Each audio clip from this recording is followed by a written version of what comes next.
Vote গণনার আগে আরও একবার বড় ধাক্কা খেল মমতা বন্দ্যোপাধ্যায়। ভোট গণনায় কেন্দ্রীয় সরকারি কর্মচারী ও পিএসইউ কর্মীদের সুপারভাইজার পদে নিয়োগের নির্বাচন কমিশনের সিদ্ধান্তকে সঠিক বলে রায় দিল কলকাতা হাইকোর্ট। মমতা বন্দ্যোপাধ্যায়ের দাবি ছিল, কেন্দ্রীয় সরকারি কর্মচারী এবং পিএসইউ কর্মীরা সুপারভাইজার হিসাবে গণনা কেন্দ্রে থাকলে তাতে নাকি গণনায় বিঘ্ন ঘটতে পারে। এই নিয়ে কলকাতা হাইকোর্টের বিচারপতি কৃষ্ণা রাওয়ের নির্দেশে বৃহস্পতিবার তৃণমূল কংগ্রেসের দায়ের করা মামলা খারিজ করে দেওয়া হলো। আদালতের মতে কমিশনের এই সিদ্ধান্তে কোনো ভুল ত্রুটি নেই। অযথাই রাজ্য সরকার অর্থাৎ তৃণমূল সরকার এই নিয়ে সন্দেহ প্রকাশ করছে।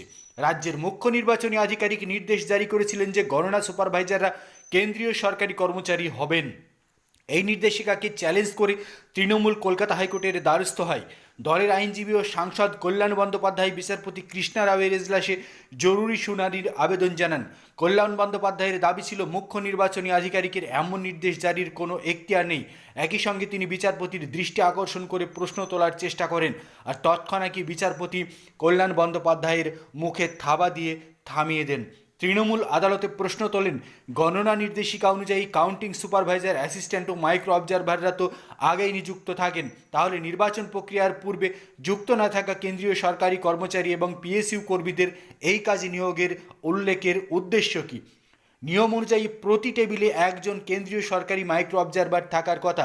এই যুক্তি সত্ত্বেও হাইকোর্টে তৃণমূলের আবেদন খারিজ করে দেয় বিচারপতি কৃষ্ণা।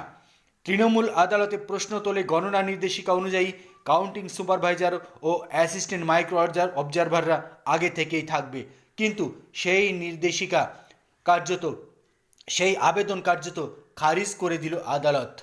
নির্বাচন কমিশনের নির্দেশিকা অনুযায়ী কেন্দ্রীয় সরকারি কর্মচারী এবং পিএসইউ কর্মচারীরাই গণনা কেন্দ্রে অবজারভার এবং সুপারভাইজার পদে থাকতে পারবেন বলে জানিয়ে দিল কলকাতা হাইকোর্ট।